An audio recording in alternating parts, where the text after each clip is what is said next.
Hey Marcus, how are you? I'm good. How are you? Good. Thank you for joining us. The O-line group has had, a lot of changes in position coaches during your time at Maryland. How much of a difference has it made just to have, Coach Reagan in his second year? It's just creating consistency. Now I know, based off of last year, what he enjoys, what he taught us, just his terminology. So I'm able to not only keep the knowledge of that, but able to teach the young guys that come in and help them understand what he truly wants, knowing the drills that he enjoys, knowing his concepts. So it's just an easier move based off of what we had in the past few years. How much does that kind of improve the overall performance, you think, at least like in practice of the whole group? It improves a lot. It takes away a lot of thinking, just knowing that, oh, we've done this before, we've been here before. It just allows us to know, like, all right, this is our next step. We know we've been here. We can take the step forward and keep moving instead of worrying about, uh, what's new now or what's going on now. We just have a consistent trend from here. We'll go to Emily. Hi, Marcus. I was just going to ask about Spencer Anderson and how have you seen him grow from last year to now specifically, and how much you think it's helped him kind of all that early playing time he was almost forced into last year? He knows the plays and he knows the material way more. He's been a lot more vocal, and his playing has showed. He's playing hard. He's playing rough. So it's all going to the field based off of film that we've looked at. So all of it's coming around. He looks great. And for you, Coach Locke said you were moving to the interior. How's that been for you, and do you think it kind of suits you? It's different, but it's definitely something I've done before. I've played all positions basically since I've been playing this game. So it's a lot faster since it's been in college, but at the same time too, I'm ready for it. I've been taking the steps forward, watching the film for it, practicing hard with it. So I'll be ready for it when I get my chance. Dave Preston, please unmute.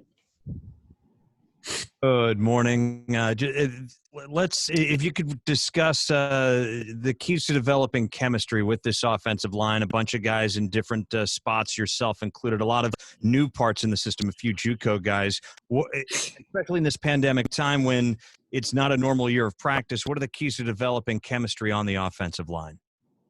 Main thing is understanding each other.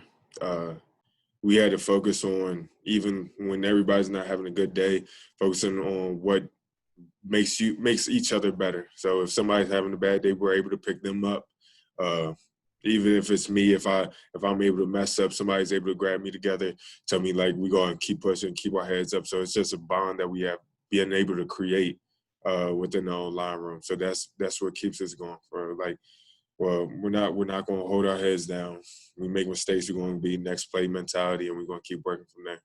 And back to your move inside, what's been the easiest part of the transition? What's been the most challenging part of that for you? Easiest is the fact that I just know the position based off of playing it in the past. But hardest, I would say, is trying to change some of the technique from tackle to guard, because tackle, I'm able to have a little bit more room. Working with a little bit faster guys inside. Now I'm working with a little bit more stronger guys, and just having to shorten the steps, being able to be just quicker and more powerful versus fast and athletic on there. Thank you. Alex Stacey. Hi, Marcus. Thanks for doing this. Just wanted to get your thoughts on some of the transfers and freshmen that you have, because I know there's a few spots open on the line, whether it's due to opt-outs or, graduations from last year. So I guess from this group of incoming freshmen and transfers, what have you seen that has impressed you, and who stood out to you? From all of them, it's really just either consistency and being able to hold themselves as professionals. Like, yes, we all make mistakes here and there, just being a freshman or just coming in new to a different program. but at the same time, too, it's the ability to bounce back when things aren't going well, or keep pushing, or even in the weight room when we have these long schedules, just being able to bring energy every day. Uh, the one is to keep going. One is to make mistakes, but still trying to take the steps forward. And literally, they all have done that. So I applaud them for that, being able to just come into uh, a weird circumstance not that we're usually not in, and being able to adjust based off of that. That shows their professionalism as either young guys or as coming in from a different program. We'll go to Ed Lee. Marcus, with guys like Jalen and Johnny and Spencer and yourself returning, do you view yourselves as being an area of strength for the offense maybe in the early going? Yes, we have to. We have to lead as an offensive line, because without us, it's going to be hard. We, as being up front, being in the trenches, we control the pace, we control the nastiness of it, we control the team for us. So without us, we just got to keep pushing. It's going to be hard if we don't bring our A game every day. So that's how we look at it. We look at us as being the promising part for the line, and we're going to teach. Well, I mean, we're going to promising line for the team, and we just want to push each other every day so that we can be the best that we can be for the team. So that's obviously, the offensive line has to build a chemistry also with whoever the starting quarterback is. That position has been publicly identified. So does that make your job even tougher?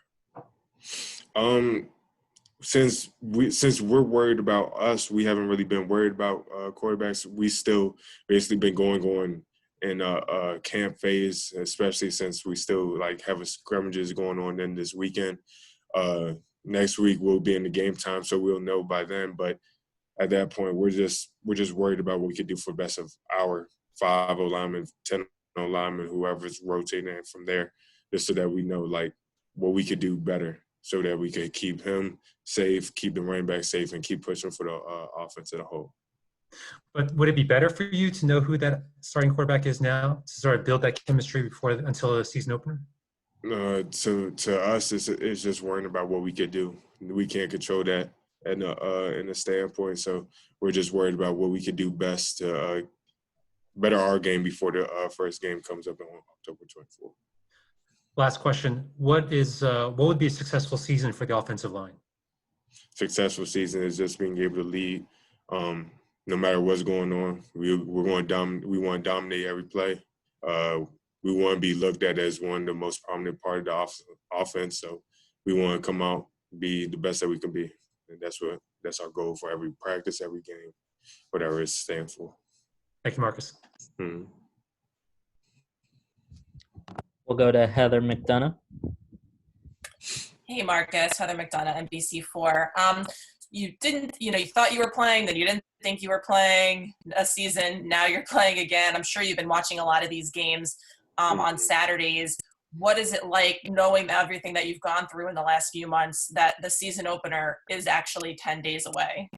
It's crazy feeling, just knowing since like March. I was just in my parents' house thinking like, all right, now what's going on, and coming back and going back, and just so many cancels, so many different trends that have been happening so over time. But it's just like living every day, day by day. We have no control over what's going on. When we wake up, we're following suit with the cards that we're dealt, and from there we just have to keep moving forward. That's why we as a team, we're just looking forward to building everybody up, because it's going to take all of us to reach the goals that we really want to reach. Is the feeling a little different than a quote unquote normal season opener? It's going to be the same. We still got to play the game. Of course, we like to have it in different circumstances of having true family coming or any other sorts of that nature. But we know what's ahead of us. We know our goals. We know what we want to do. So that's our plan, and we're going to attack it as it stands. Thank you. Michael Ferrara, please unmute.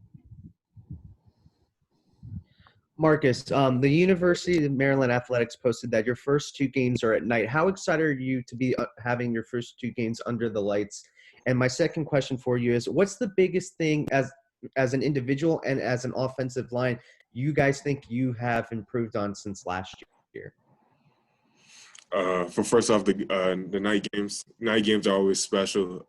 Ever since being in high school, just having the Friday night lights, it's always been a big thing. But at the end of the day, it's still just one of our games. No matter where it is or what time it is, we always have the same goal of going out and dominate. So I'm more worried about our preparation and our communication for the game rather than the time. But also with the O-line, I would say the biggest thing is knowing each other and knowing how to communicate with one another. We know our scheme is the same scheme. We know each other now, so it just allows us to be able to play better, know how to work with each other, know how to communicate when things are different or defensive front looks where we just know how to go about different situations at this point. So it's all working out smoothly. Thank you. Are there any